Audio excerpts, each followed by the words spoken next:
మనకి వెంట్రుకల దగ్గర టీ సెల్స్ అనేటివి ఉంటాయి. మన రక్త కణాలు ఉంటాయి కదండీ! మనకి రోగ నిరోధక శక్తి తీసుకొచ్చేది డబ్ల్యూబీసీస్ అని అంటాం. వైట్ బ్లడ్ సెల్స్, తెల్ల కణాలు. ఈ తెల్ల కణాలు ఏంటనంటే దాంట్లో 2 రకాలు ఉంటాయి. టీ సెల్ అని, బి సెల్ అని. ఈ టీ సెల్స్ అనేటి వెరైటీ అనేది వచ్చేసి వెంట్రుకల్ని అక్కడ కుదుళ్ళ దగ్గర అక్కడ అటాక్ చేసేస్తూ ఉంటుంది. ఈ విధంగా అక్కడ కుదుళ్ళ దగ్గర అటాక్ చేసేటప్పటికి అక్కడ వెంట్రుకలు అనేటివి మినియేచరైజేషన్ అయిపోతుందన్నమాట. అంటే సడన్ మినియేచరైజేషన్ అంటే విపరీతంగా చిన్నగా అయిపోతూ ఉంటుంది. రోజులోనే అది విపరీతంగా చిన్నగా అయిపోవటంతో వెంట్రుక అక్కడికి నుంచి ఊడిపోతుంది అనమాట.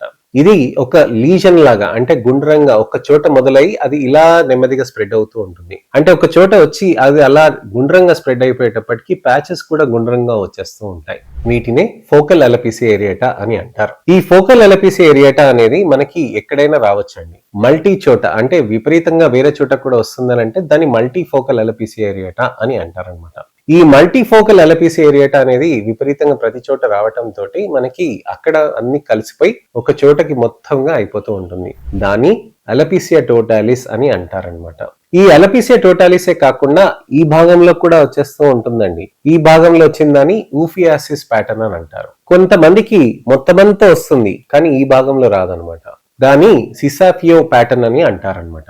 ఈ సిసాఫియో ప్యాటర్న్ కానీ ఊఫియాసిస్ కానీ ఏ రకమైన ప్యాటర్న్ ఉండనివ్వండి దానికి ట్రీట్మెంట్స్ అనేటివి ఉంటాయి. కానీ అర్లీ డయాగ్నోసిస్ అనేది చేయాల్సిన అవసరం ఉంటుంది. అర్లీ డయాగ్నోసిస్ అని అంటే చిన్నగా లీజన్ కనిపించగానే మనం ట్రీట్మెంట్ తీసేసుకోవాలి. ట్రీట్మెంట్ తీసుకుంటే అది కంట్రోల్లోకి ఉంటుంది.